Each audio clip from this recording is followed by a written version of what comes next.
Novo Testamento, lição número 29.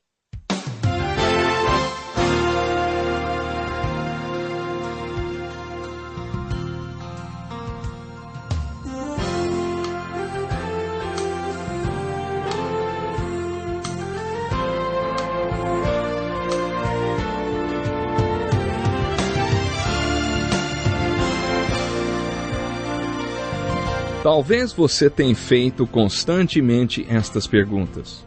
Onde posso encontrar refúgio num mundo cheio de conflitos?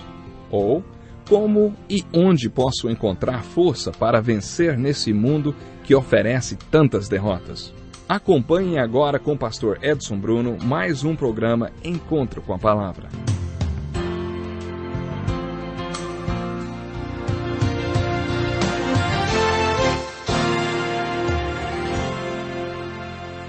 Que alegria grandíssima poder estar chegando mais uma vez até você com o programa Encontro com a Palavra. Esse programa é parte de um estudo da Bíblia, onde cada livro é estudado individualmente. Juntos já chegamos ao Evangelho de João. Estou muito feliz com sua atenção outra vez. No programa anterior estivemos observando uma das discussões entre Jesus e os líderes religiosos. Ela continua até o capítulo 8, mas assim como os 5 e os 6, o capítulo 8 começa com uma conversa muito interessante. Esses líderes religiosos eram tão cheios de amor e compaixão, hein? Imaginem que eles começam a conversa com Jesus quando eles trouxeram uma mulher. Não trouxeram a mulher, eles arrastaram uma mulher que tinha sido pega em adultério. E eles a jogaram aos pés de Jesus e disseram: Mestre, essa mulher foi surpreendida em ato de adultério. Na lei, Moisés nos ordena apedrejar tais mulheres. E o Senhor o que diz? Jesus ignorou a pergunta. Ele estava agachado, escrevendo com o dedo na areia, e eles continuaram falando. Não sabemos o que Jesus estava escrevendo, mas sabemos que eles saíram rapidinho. Um velho estudioso da Bíblia sugeriu que Jesus estava escrevendo na areia o nome de alguns homens que já tinham tido relações sexuais com aquela mulher. E à medida que ele escrevia os nomes, eles iam saindo um a um. Esse velho estudioso fez uma tentativa de ler no texto alguma coisa que não estava lá, né? Porque a Bíblia não menciona o que Jesus escreveu na areia. Talvez ele tenha só rabiscado, já que os estava ignorando. Mas de repente Jesus se levanta e diz: Se algum de vocês estiver sem pecado, seja o primeiro a tirar pedra nesta mulher.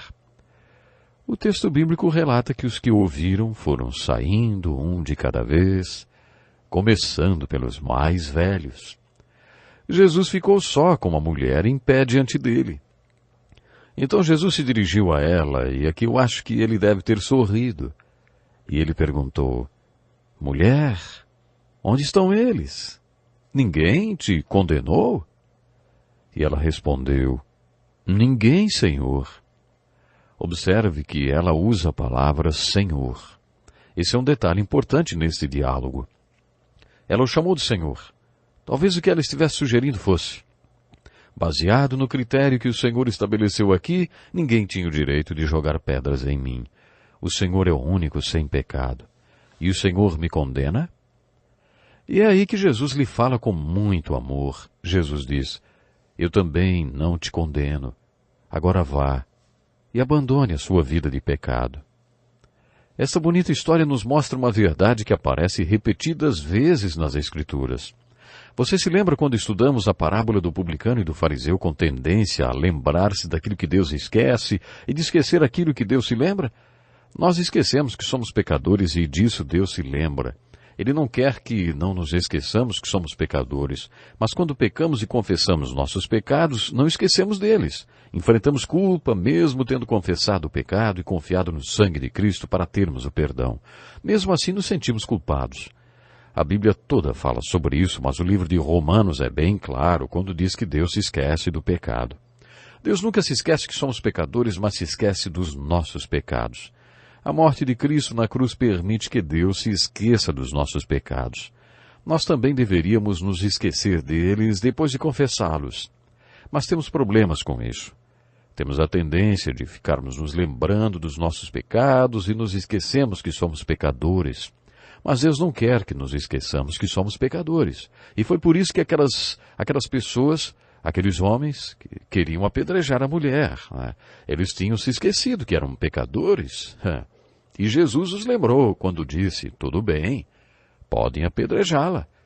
Mas vamos deixar que aquele que não tem pecado jogue a primeira pedra, então. Pode jogar. É interessante observar que a Bíblia diz que os mais velhos saíram primeiro. É comum os jovens acharem que são perfeitos. Mas depois de viver uns 50 anos, as pessoas deixam de se achar tão perfeitas assim. Nossa própria experiência se encarrega de destruir o mito da perfeição. Foi por isso que os mais velhos saíram primeiro. Isso foi uma introdução para outra parte da discussão que Jesus estava tendo com os líderes religiosos. Esse diálogo atingiu o seu auge no capítulo 8, quando Jesus falou umas coisas duras para eles. Gostaria de resumir essa discussão do capítulo 8, que começou com a questão dessa mulher. Jesus vinha conversando com os líderes religiosos havia algum tempo e agora ele já estava encerrando aquele debate. E ele disse, eu sei de onde venho e sei para onde vou, mas não posso esperar que vocês saibam de onde eu venho nem para onde eu estou indo. Eu venho do meu Pai do céu. Eu sempre faço o que meu Pai me manda fazer. Eu vou voltar para o céu, mas vocês não entendem isso. Vocês não sabem do que eu estou falando porque vocês não são de Deus. Aliás, vocês estão presos, cativos. Jesus estava tratando da questão do pecado. Jesus vê o pecado como uma forma de prisão e estava falando para eles. O problema de vocês é que vocês não são livres. Estão primeiramente presos à sua ignorância porque não conhecem as coisas espirituais. Vocês não entendem de onde venho nem para onde vou. Jesus continuou falando. Aliás, vocês estão presos ao pecado, vocês vêm do pecado. O pecado controla vocês e vocês vão morrer no pecado se não crerem em mim. Jesus falou duro com eles quando disse, vocês são do diabo, o pai de vocês é o diabo. Aliás, vocês estão sob controle do pai de vocês que é o diabo e vocês vão para ele. Vocês vêm do inferno e são controlados pelas forças do inferno e irão todos para o inferno se não crerem em mim. Uau! Que pregação, hein? Uma vez ouvi um pastor do interior pregando no rádio. No meio do sermão, meio que recuperando o fôlego de tanto falar, ele desabafou. Puxa, que pregação! Eu também digo isso quando ouço uma boa pregação. Puxa, que pregação! Quando Jesus falou para aqueles líderes religiosos de onde eles vinham, ele estava pregando. Foi assim que Jesus terminou aquela discussão. E quando ele terminou, viu algumas reações.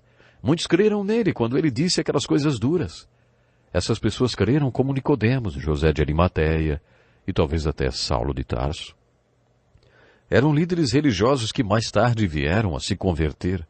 Jesus se importava com eles e muitos deles creram por causa das palavras duras de Jesus. Depois que alguns confessaram crer, Jesus lhes deu algumas orientações. Ele disse, vocês que confessaram que creem, saibam que essa é a primeira fase da sua experiência cristã. Na segunda fase vocês devem continuar na minha palavra e se tornar discípulos de verdade. Um discípulo é um aprendiz. E Jesus passou a falar sobre a terceira fase, que na minha opinião é o novo nascimento. Jesus não disse quanto tempo eles tinham que continuar na sua palavra para ser seus discípulos, mas disse, se vocês permanecerem firmes na minha palavra, verdadeiramente serão meus discípulos, e conhecerão a verdade, e a verdade vos libertará. A essa altura eles disseram, nunca fomos escravos de ninguém? Como você pode dizer que seremos livres? E Jesus respondeu, todo aquele que vive pecando é escravo do pecado. Se o Filho vos libertar, vocês de fato serão livres. A receita é primeiro crer, a primeira fase. Depois é ser discípulo de Jesus, a segunda fase. E depois de esperar que alguma coisa aconteça, o resultado disso será a sua libertação. Então, a fase dessa experiência é importante, não é? A questão da libertação? Isso mesmo. Mas são 3 fases, não esqueça. A primeira é crer. Segunda, seguir ou ser discípulo. E a terceira é aquele algo a mais que vai acontecer. É quando você se torna nova criatura. As coisas antigas já passaram, eis que surgiram coisas novas. Esse é o novo nascimento. Como pastor, tenho conversado e aconselhado muita gente e já ouvi pessoas dizerem: pastor, eu não tenho certeza se sou ou não cristão. Quando ouço isso, responde: você se sentiria mal se ouvisse alguém se referindo a você como um incrédulo? E a pessoa responde: ah, claro que sim. Então você é crente, você é um cristão. Acho que sou. No capítulo 8 do Evangelho de João, Jesus está falando sobre a terceira fase. O nascer de novo, sair da prisão, ser liberto. Você já experimentou isso? Não, pastor, isso eu ainda não vivi, não.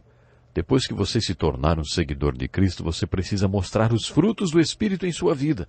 Amor, alegria, paz, bondade, coisas desse tipo. Mas se você responde que ainda não passou por essa experiência, então deixe-me falar sobre a segunda fase. Você é um discípulo? E você responde: o que é isso? Esta costuma ser a reação das pessoas. O que é isso? Elas não entendem. Elas não sabem o que é seguir a Jesus e ser seu discípulo. No final daquela conversa, Jesus falou sobre essas 3 fases. Preste atenção. Na primeira fase não acontece nada até que você creia. Mas depois que você crê, não para por aí. Isso é só o começo. Você estará pronto para a segunda fase. Seguir-me. Você se torna meu aprendiz, meu discípulo, e continua andando na minha palavra. Sigam-me, e eu os farei meus discípulos. Jesus não falou quanto tempo isso levaria. Para mim, levou 12 ou 13 anos para eu passar para a terceira fase, a experiência do novo nascimento. E eu acho que é assim para a maioria das pessoas. Com algumas é mais rápido, com outras é quase instantâneo. Pode ser que você tenha essa experiência logo no começo, mas é comum levar alguns anos até que você experimente o novo nascimento. Quando isso acontece, tudo se torna novo. Estudaremos no capítulo 9 como Jesus curou um cego. Depois de curar o cego, Jesus faz mais um sermão. Esse tem sido o padrão no Evangelho de João. Jesus alimentou uma multidão de mais de 5.000 famílias e depois pregou: eu sou o pão da vida. Jesus fez outro milagre e no meio do caminho pregou outro sermão importante. No capítulo 9, Jesus e seus apóstolos estavam caminhando quando viram um cego de nascença. Os apóstolos perguntaram: mestre, quem pecou, este homem ou seus pais, para que ele nascesse cego? Você se lembra da frase: cada um tem o que merece? Essa frase viola o conceito da graça de Deus, mas achamos que cada um tem o que merece. Jó e seus amigos acreditavam nisso e parece que os apóstolos também. Eles perguntaram a Jesus quem tinha pecado, o cego ou os pais dele. Alguém deveria ter pecado para que aquele homem nascesse cego. Bom, se eles acreditavam que os pecados daquele homem poderiam ter causado sua cegueira de nascença, então eles acreditavam em reencarnação. Muitas pessoas acreditam, e acreditam que cada um tem o que merece. Mas Jesus respondeu: nem ele, nem seus pais pecaram. Mas isso aconteceu para que a obra de Deus se manifestasse na vida dele. A noite se aproxima, quando ninguém pode trabalhar. Enquanto estou no mundo, sou a luz do mundo. Depois de fazer essa declaração sobre sua obra e sua missão de fazer a obra de Deus, Jesus curou o cego e disse que o propósito daquela cegueira era que uma grande obra fosse realizada naquele dia. Depois disso, Jesus iniciou outro discurso, ao qual chamamos de o Sermão à Luz do Mundo. Encontramos muitos eu sou de Jesus no Evangelho de João. Aqui está mais um. Eu sou a luz do mundo. Jesus afirma ser um tipo diferente de luz que dá vista aos cegos. A cegueira daqueles que acham que veem será revelada por essa luz que é Jesus. Uma história ilustra bem o que estou falando. Quando eu era criança, houve uma explosão em uma mina de carvão. 3 mineiros ficaram presos na mina e o grupo de resgate trabalhou durante 3 dias para chegar até eles. Eles ficaram aliviados e felizes quando foram encontrados. Um dos mineiros resgatados perguntou: por que vocês não trouxeram uma lanterna? Os homens do resgate ficaram quietos. Cada um deles trazia uma lanterna no capacete. Aquele homem estava cego havia 3 dias, mas não sabia, até que lhe trouxeram luz. Era algo assim de que Jesus estava falando. Eu vim a este mundo para julgamento, a fim de que cegos vejam e os que veem se tornem cegos. Ora, Aqueles que achavam que entendiam de tudo e que viam tudo, veriam que na verdade eram cegos. Quando Jesus disse isso, os líderes religiosos sentiram-se novamente atingidos. Acaso nós também somos cegos? Jesus respondeu: se vocês fossem cegos, não seriam culpados de pecado, mas agora que dizem que podem ver, a culpa de vocês permanece. O que Jesus estava dizendo era que, se não tinha luz, também não tinha pecado. Por isso eles rejeitavam a luz para não verem o seu próprio pecado. Guarde isso. No capítulo 9, Jesus é a luz do mundo. No capítulo 10 do Evangelho de João, Jesus é o bom pastor. Nesse capítulo temos mais um eu sou de Jesus. Eu sou a porta das ovelhas. Naquele tempo os pastores faziam um cercado com troncos de árvores onde mantinham as ovelhas e depois ficavam na porta deste aprisco para guardá-las. Jesus é a porta do aprisco e nós somos as ovelhas. A única maneira de um predador pegar você é passando por cima do pastor. Isso quer dizer que se você está passando por alguma enfermidade ou por algum tipo de problema, e se Jesus é o Senhor da sua vida, então você pode dizer: o Senhor é o meu pastor. E para um problema me atingir, terá que antes passar por cima de Jesus. O problema só vai me atingir se Jesus permitir. Isso não quer dizer que Jesus tenha planejado o problema, mas que ele poderia ter impedido se quisesse. Em João capítulo 10, Jesus é o bom pastor. O capítulo 11 de João é o meu preferido. Nele encontramos a história tão conhecida da ressurreição de Lázaro, que tinha duas irmãs, Marta e Maria. Essa história é um resumo do livro de Jó. Você sabe o que ela nos diz sobre quem é Jesus? Jesus é a solução para os problemas insolúveis. Você tem algum tipo de problema assim? Uma doença, a morte? Esses problemas são insolúveis para nós. No final do capítulo 10, lemos que Jesus estava ministrando ao sul de Jerusalém, onde João Batista também ministrou. Aquele lugar ficava a 2 dias de viagem de Jerusalém. E foi lá que Jesus recebeu a notícia da doença de Lázaro. Depois de seus apóstolos e de sua família, provavelmente Lázaro era o amigo mais chegado de Jesus.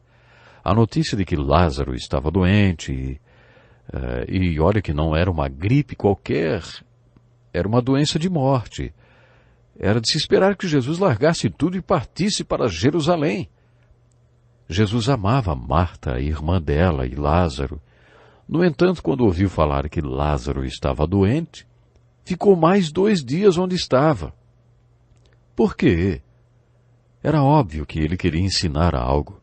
Jesus não ensinava numa sala de aula, com um quadro negro e giz. Ele usava esse tipo de problema como sala de aula. Depois de 2 dias, Jesus disse aos apóstolos: Lázaro morreu. E para o bem de vocês, estou contente por não ter estado lá, para que vocês creiam. Mas vamos até ele. Quando Jesus estava chegando, Marta saiu correndo ao seu encontro, e quando o encontrou, disse: Senhor, se estivesses aqui, meu irmão não teria morrido. Não sabemos o tom que Marta usou para falar isso, mas podemos dizer que foi como se ela tivesse dito: o Senhor errou, onde é que o Senhor estava, por que não veio depressa? Jesus amava tanto Marta. Ele lhe disse: eu sou a ressurreição e a vida. Aquele que crê em mim, ainda que morra, viverá. E quem vive e crê em mim não morrerá eternamente. Você crê nisso? Entre outras coisas, Jesus estava dizendo a Marta: Marta, seu irmão vai ressuscitar. E ela disse mais ou menos assim: eu entendo um pouco de escatologia, do estudo das últimas coisas, e sei que no dia da ressurreição ele vai ressuscitar. Mas Jesus diz: Marta, eu sou a ressurreição, você acredita nisso? E ela responde como João responderia: sim, Senhor, eu tenho crido que tu és o Cristo, o Filho de Deus que devia vir ao mundo. Eu amo essas 2 irmãs. Marta foi honesta. Ela cria em tudo direitinho, mas ela não disse que acreditava que seu irmão voltaria a viver naquele momento. Se você estivesse no lugar de Marta, acreditaria? Um jovem pastor ia pregar pela primeira vez num velório e não tinha ideia de como conduzir a cerimônia. Ele perguntou para um velho pastor o que deveria falar naquele culto e o velho pastor respondeu: Jesus nunca dirigiu nenhum velório, só ressurreições. Coitado do jovem pastor, teve que se virar. Você já foi para algum velório com a expectativa que se torne uma cerimônia de ressurreição? Pois é, nem Marta, nem ela acreditava. Por isso não dá para criticá-la, não é mesmo? Ela falou o que acreditava. Tu és o Cristo.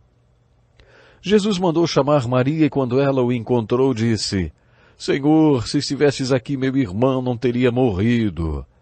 Ela disse a mesma coisa que Marta, mas com uma diferença. A maneira como falou. Sabe por quê? Porque Maria primeiro caiu aos pés de Jesus e depois falou. Maria sempre estava aos pés de Jesus. Em Lucas 10, ela também estava aos pés de Jesus ouvindo suas palavras. Agora, no meio da doença e da morte, ela estava aos seus pés aceitando sua vontade. No próximo capítulo, o 12º, Lázaro já ressuscitou dos mortos. E elas fizeram um jantar para comemorar. Lázaro é o convidado de honra. Mais uma vez lemos que Marta servia. Marta era Marta. Maria estava aos pés de Jesus derramando um caro perfume sobre seus pés. Maria estava sempre aos pés de Jesus ouvindo suas palavras e aceitando sua vontade. E adorando-o. Creio que o propósito do capítulo 11 de João seja mostrar que quando estamos no meio de um problema insolúvel, como uma doença e a morte, Jesus entra em cena para tirar de nós a resposta certa diante da provação que Ele mesmo permitiu que passássemos. A resposta que Ele queria das irmãs diante daquela situação de morte era um relacionamento com Ele. E Ele obteve essa resposta de Maria, mas parece que não de Marta. Como aplicação, pense nas tempestades que você tem enfrentado. Você está passando por uma tempestade hoje? O capítulo 11 de João nos ensina que Deus permite que seu povo passe por tempestades. E o que Ele quer de nós é a resposta certa diante dela. Crescer no relacionamento com Ele. Tente lembrar em quais circunstâncias você ficou mais perto de Deus. Faz anos que me converti a Jesus e olhando para trás, vejo que os momentos que fiquei mais perto do Senhor foram durante as tempestades. Não quer dizer que isso seja uma regra para todos os cristãos, mas é para a maioria. A Bíblia nos ensina que a bondade de Deus pode nos levar ao arrependimento. Você não tem que ser massacrado por um trator para se acertar com Deus, mas parece que quando usufruímos a bondade de Deus na nossa vida, acabamos por nos esquecer dele. Quando estamos bem, achamos que somos autossuficientes e que não precisamos dele. Mas Deus permite as tempestades e quer que caiamos aos seus pés e aceitemos sua vontade, como Maria fez, e tenhamos um relacionamento mais íntimo com Ele. Essa história tem um final feliz. Jesus resgata essas duas irmãs da tempestade, levantando o irmão delas da morte. Nessa história você vê a tempestade, a resposta à tempestade e o relacionamento com Deus, que é a resposta certa à tempestade. E, finalmente, tem o resgate da tempestade, que é a ressurreição de Lázaro. A mensagem desta história é que Jesus é a ressurreição, que significa vitória sobre a doença e a morte, porque Jesus é a vida. Quem é Jesus no capítulo 11? Ele é a solução para os problemas insolúveis. O que é fé? Fé é ter as respostas certas às provações da vida, uma resposta que leva a um relacionamento mais íntimo com Deus, um relacionamento que aceita a sua vontade. E o que é vida no capítulo 11 de João? Quem vive e crê em mim não morrerá eternamente. Você acredita nisso? Vida eterna é a vida como Deus planejou para nós. Isso é vida. Até o próximo programa. Que lição importantíssima. Obrigado, pastor Edson Bruno. Prezado ouvinte, coloque em prática o que você ouviu aqui.